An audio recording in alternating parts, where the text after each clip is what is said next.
Well, here I am, it's British summertime. Cheers. Having done the service on Hannah's car and fixed the engine management light, which turned out to be the oil level sensor in the sump, we now have an oil leak.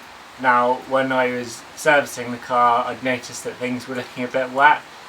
It is pretty wet under here. So clearly oil is leaking from somewhere.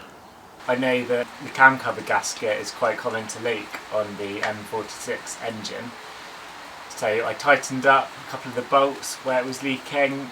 I guess I've over tightened it because now it's leaking a lot worse. So I've got a new gasket to replace. I've had that cam cover off about 6-7 times before.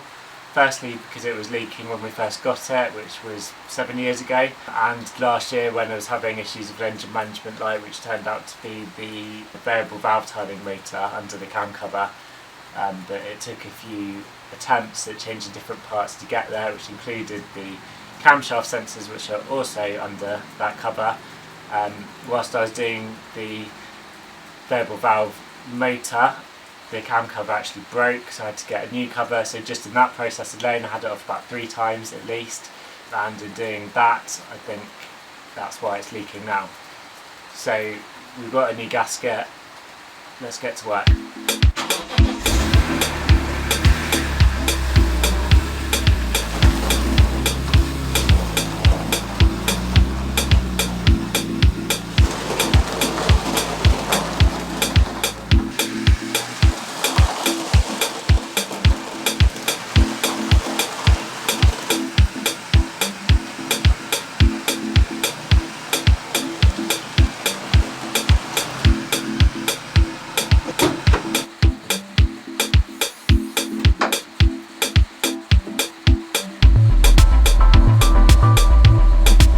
Just pulled the M3 out, so quick update on the aircon. Today is the 8th of July. The aircon, we did the work in May and the aircon is still running cold, so still big thumbs up to the stop leak aircon. Show you where the engine is leaking from. It's in here. I'll get the cam cover off and hopefully we can see it a bit better. As in the previous video, when we service the car, we've got to take this panel off, which is where we got to the pollen filter. Underneath that there's another panel that's got to come off. That will expose all the bolts of the cam cover. There'll be some wires in the way, but I'll work around those. So let's get cracking.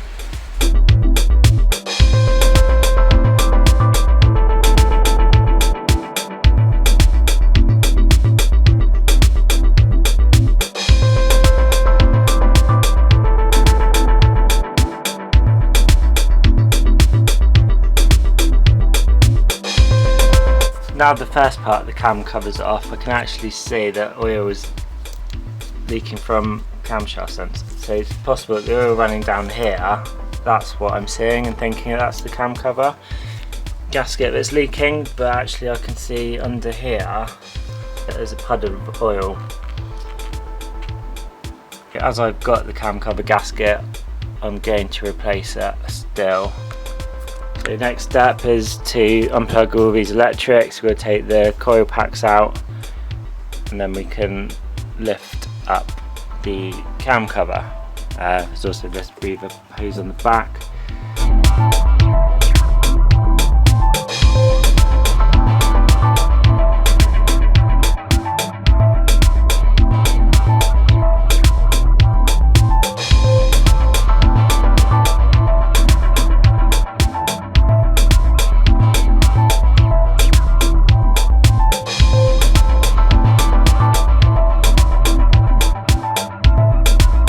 Really doesn't help that we've literally just driven half an hour and the engine is roasting. Oh, I hate this cam cover. That engine is roasting, so I'm going to do something else and just give it a few minutes and hope it cools down a little bit more.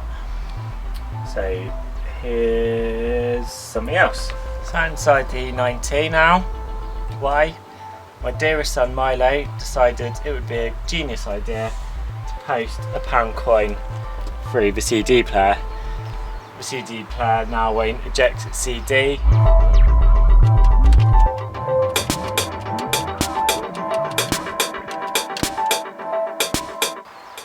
There's a CD in it, it won't even play that CD. So I'm going to get the radio out, jiggle it about, and try and get that pound out. I should be a poet.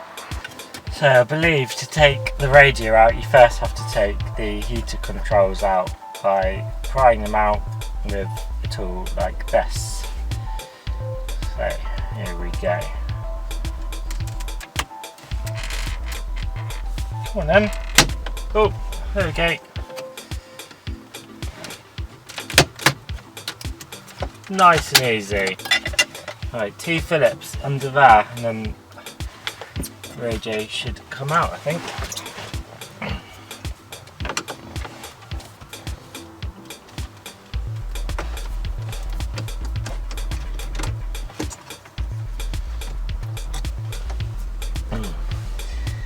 Wonder what aftermarket head units you can get for this. This stereo is a bit past its best. Right, here we go. Here we go.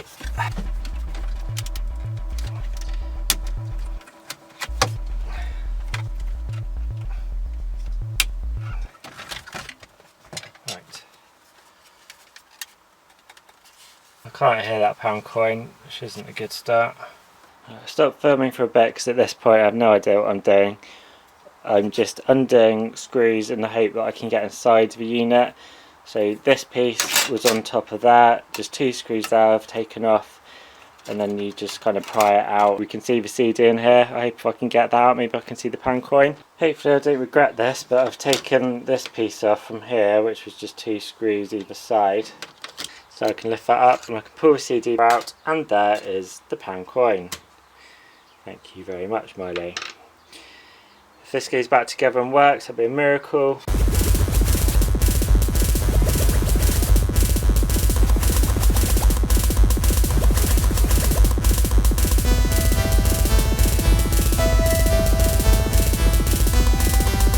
Well, it doesn't work, does it? Rubbish. So that's no good. I don't know how to fix that. I think I'm going to look at getting a new head unit for the car.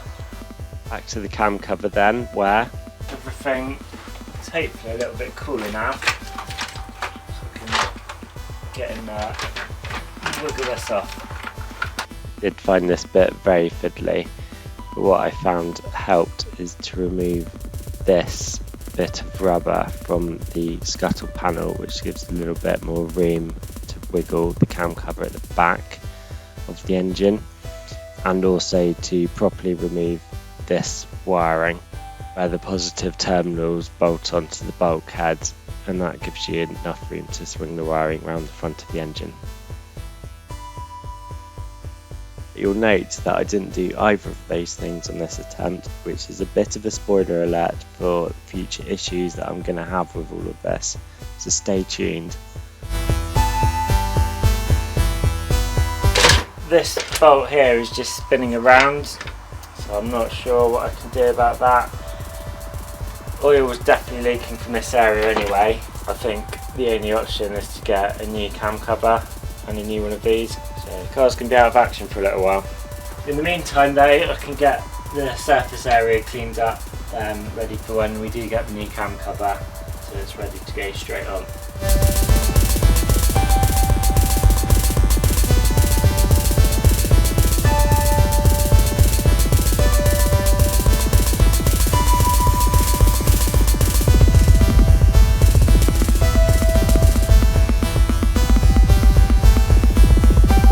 Trying to fix the old CD player didn't work. I've now spent £140 on an adapter kit to fit one of my old head units. So for £140 I've got trim surround, as the old stereo is larger than a single DIN aftermarket stereo.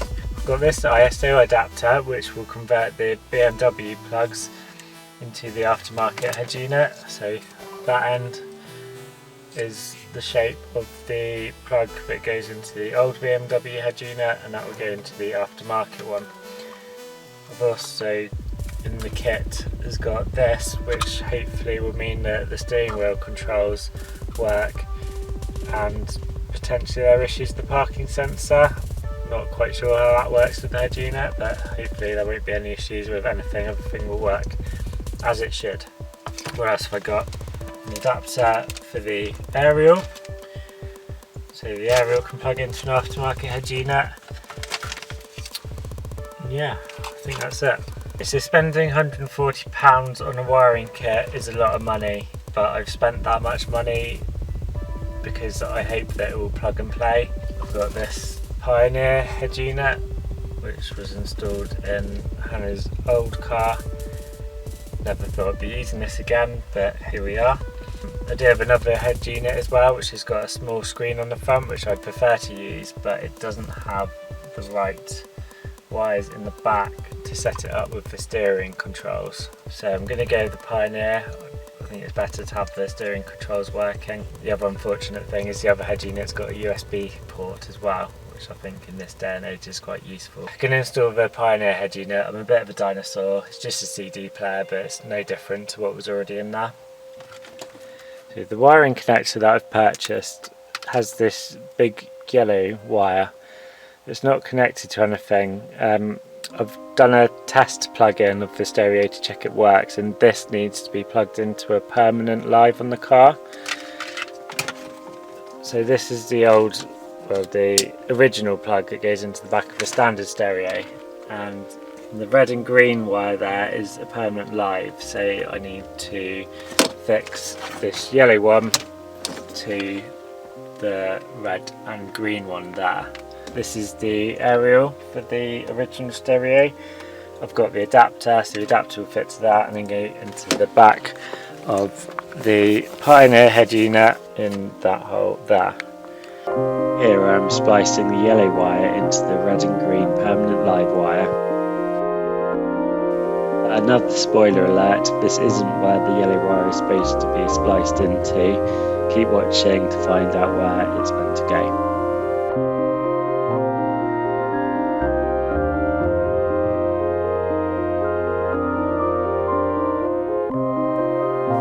Here you can see how many extra wires you get when you fit an aftermarket stereo, so it's always a little bit fiddly finding somewhere for them to live, so that you can push the stereo in so it fits properly and doesn't trap any wires while doing so.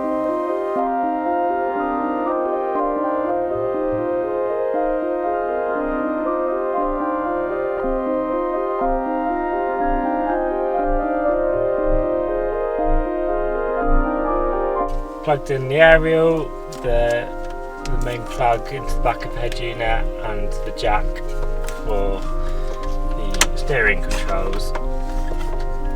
And now, hopefully, we can get the wires out of the way and slide the head unit into its new home.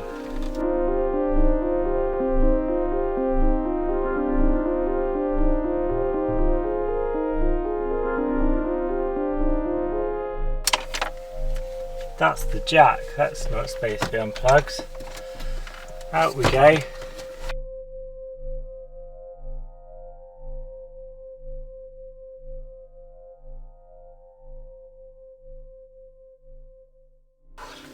Scrapped the Pioneer one, plugged it all in, fitted the fascia, fitted the heater controls, radio doesn't work.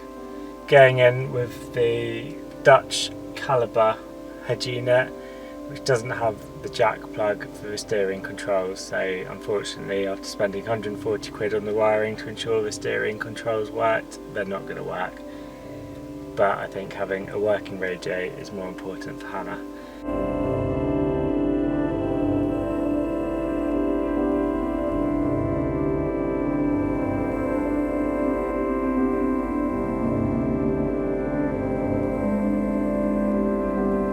Sounds to play the 80s. Oh, that's a lot more smoke than I was expecting. After all of that, 2 hours and 40 minutes of messing around with different head units, we now have the head unit has got the screen in, the caliber one, but the CD player doesn't work. It does take a SD card, so there's some MP3s that I've had on there from a while ago when I had this car.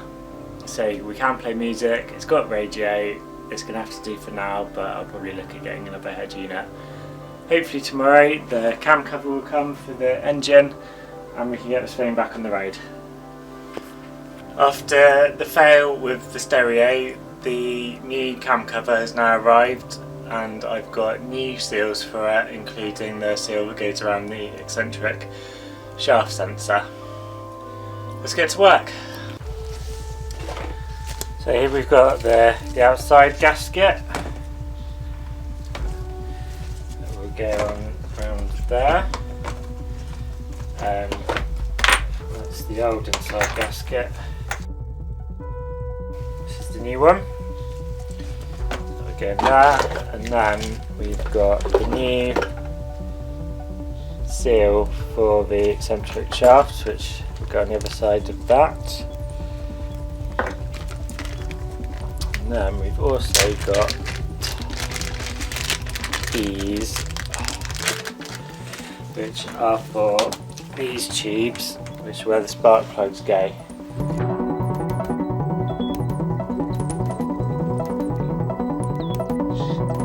These new seals have been given on as thick as the old ones, so I'm going to stick with the old ones.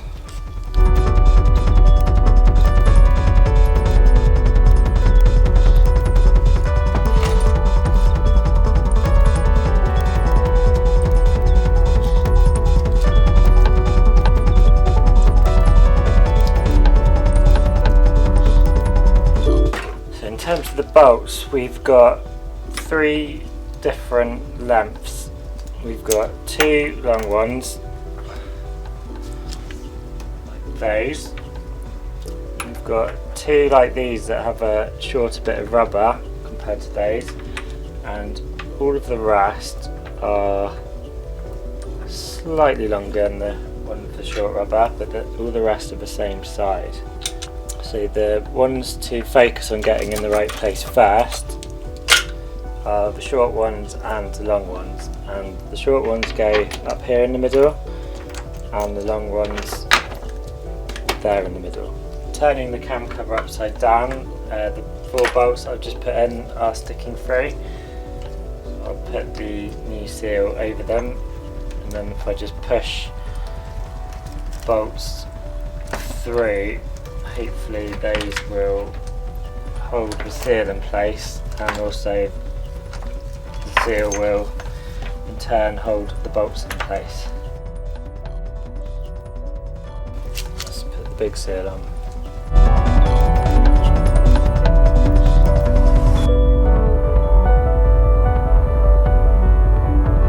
I should say one of the bolts has a thread on top of that, so that is different, but it's otherwise the same size, and there's no reason that I can see for having that thread, certainly not on this car. It's quite an awkward one to get to, and it would be easier without that thread. I mean, it's not impossible to get with the thread on, but it just would be easier without it. I've got some spare bolts from the old valve cover, as this second-hand valve cover did come with some bolts, so I think I will put a bolt in that doesn't have thread on it on the top.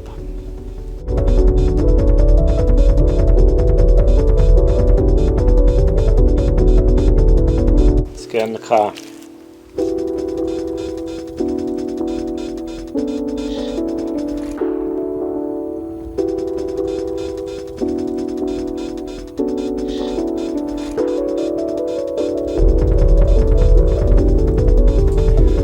That's not a nice seal to fit. As you put it on, the seal's trying to drop out, particularly at the back. It's very difficult to get it to seat right. Even more difficult to be sure it is seated right, but you just go around using your eyes where possible and your fingers to feel where possible that it is seated correctly. This feels okay, so let's start tightening it down.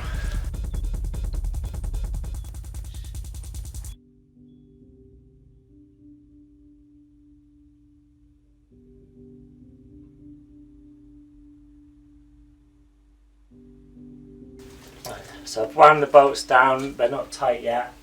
Just do a last check that the seal is in place before I tighten them up properly.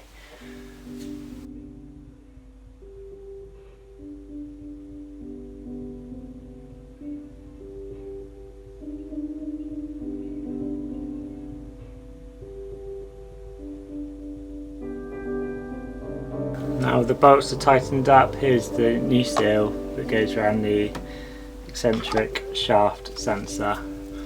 So apply a bit of grease on that and then bolt that in.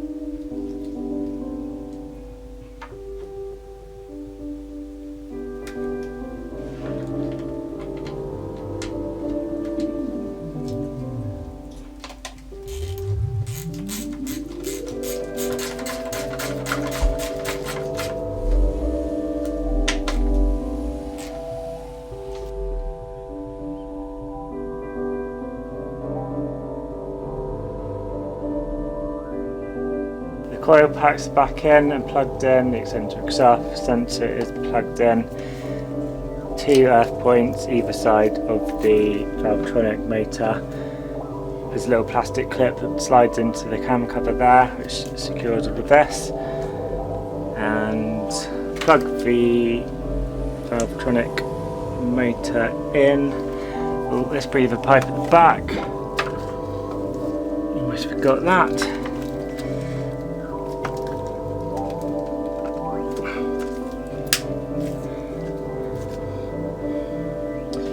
Then we can put the other half of the engine cover on and then do the scuttle panel as we have done before when we did the pollen filter, although we didn't strip it down to this extent.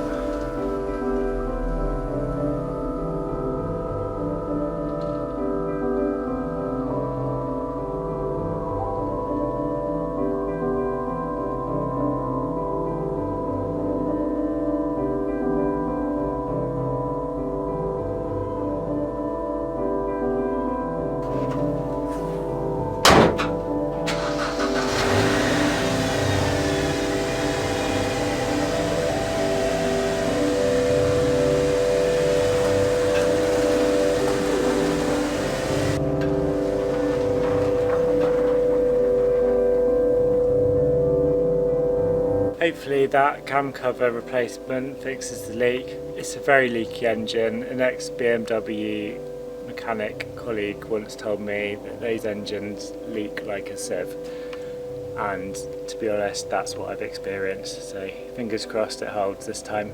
So now I've got this new stereo, hopefully everything works, CD player, radio, steering controls. Let's fit it and find out.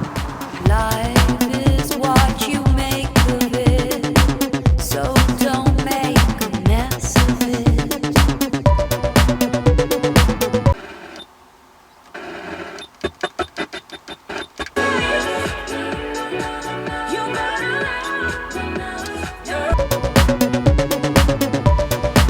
I've done it. A lot of hours later of hard graft. How many stereos did I try? This is the third different one. Well, including the original one, that's 4 different stereos I've tried. All thanks to my little Milo putting a £1 coin in the CD player. Doing this process has made me feel really old. You look online at CD players these days, simple ones like this, there's so few options now. Back in the day, and this is why I feel old, I remember going into Halfords and there'd be hundreds you could choose from. It was a really exciting thing to do, go shopping for stereos. But now this is the extent of Halfords offering. Never steal, never steal, never steal, never steal, never steal, never steal. Now it's all about the Apple CarPlay. Apple CarPlay, just not that keen on it, to be fair. I've never used it, I don't know how it works, but the idea of having to faff about on your phone, get it connected to the stereo, sounds more hassle than it's worth. All I want is a CD player or a USB, I think is good, I like USB, or radio. Simple, job done. What do you think, Puppy? Good. Just good? Excellent. Well, now Poppy can listen to her CDs in the car again. So, happy days. Yeah? Yes. Update on the E90 oil level sensor issue that we had a while ago. Unfortunately, we have had the light come back on. The code has been slightly different this time. It's been P1127, whereas last time it was P1128, which made me think that the oil sensor that I bought wasn't any good, probably because it was a cheap one, not a genuine BMW one. I messaged the seller to basically say that. He replied saying sometimes there's an issue with the wiring, so to take the wiring off, give it a clean up, spray it with some electrical cleaner, and I've also got some contact grease, which I am doing now. Here's the oil level sensor we fitted earlier, link in the top right. Given the plug a clean, given the connection on the level sensor a clean. Now I'm going to put some grease on it, plug it back in, and hope for the best. Here's my connector, some grease on it. The grease I use I just bought off eBay. Truck light, corrosion preventative compound, professional blend. That's definitely got to do the trick. Let's plug this back in. Job's a good one. When you turn the car off for a period of time and turn it back on again, the stereo is forgetting where it was. So if it's on track 10 in the CD player, it's forgotten that and it's turning it on as if it's been turned on for the first time. So you've got to then go back to track 1 of the CD. If you tuned it to a radio station, it's lost all the memory for that. So this is a case of swapping the permanent live and the ignition live, so the red and the yellow, and you see here that you can just pull these out and swap around. So that's what I'm gonna do now. Wire swap, so red into yellow now and yellow into red. That should fix the problem. Job done. Here we are 2 weeks later, still having the same issue with the stereo but forgetting its memory when the car's turned off. Turns out that swapping the red and yellow wires didn't help. A bit of research on the internet says that E90s, neither one of these wires is a permanent live from the car's original wiring. Watching a YouTube video, I've got the answer. We can run a wire from the wiring through into the fuse box where there is a permanent live that we can use. Feeling a bit silly because the wiring kit came with this yellow wire all wrapped up, and this is the wire that I soldered onto this red and green wire, thinking that was a permanent live. I did at the time wonder why they supplied this very long wire, and now I know that that is the wire that it's supposed to run inside there, out down there somewhere, and into the fuse box. So just do that and I'll show you how. Okay, so I've removed the wire that I soldered in. Annoyingly, this yellow wire had come with a tab which I cut off in order to solder it on. So I've found a new tab which I've soldered on, and that can now be fed through and go into the fuse box up on those top left slots. I understand that the middle 3 of this row are permanent lives. So if I can get the wire threaded through just into one of those, it should be problem solved. Plan of actions to undo the glove box, take the glove box out. So we've got a few screws along the top, and down the side, down that side. So I'll take those out, hopefully that then removes the glove box and I can see a hole through from here into here. Okay, so glove box, quite involved actually. So in addition to the screws that I pointed out, I had to take this trim off the bottom, which was just 2 screws there and there, which goes in like that. I had to take the trim off here, and then take the cup holders out, which was 2 Phillips screws either side, and then plugged into the glove box is 3 plugs for lights. And I don't know what the other plugs are for, but undoing all of that, the glove box is now out, and I can now see into the area behind where the head unit goes, so I can feed the wire through from here into here. Before I go to the effort of threading the wire through, just checking the voltage of my power probe. So I can see on the top of there is 12 volts. Hopefully that's 12 volts all of the time. And there it is, threaded through. Cable tied in. Nice and neat, sort of. So now let's put it all back together. Back together again, let's get it set up and we'll see if it's remembered its settings. Moment of truth. If the radio has remembered its settings, we're going to get the thumbs up.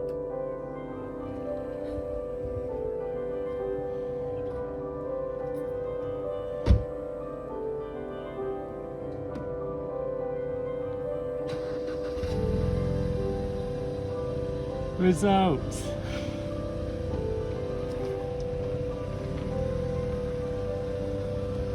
It works.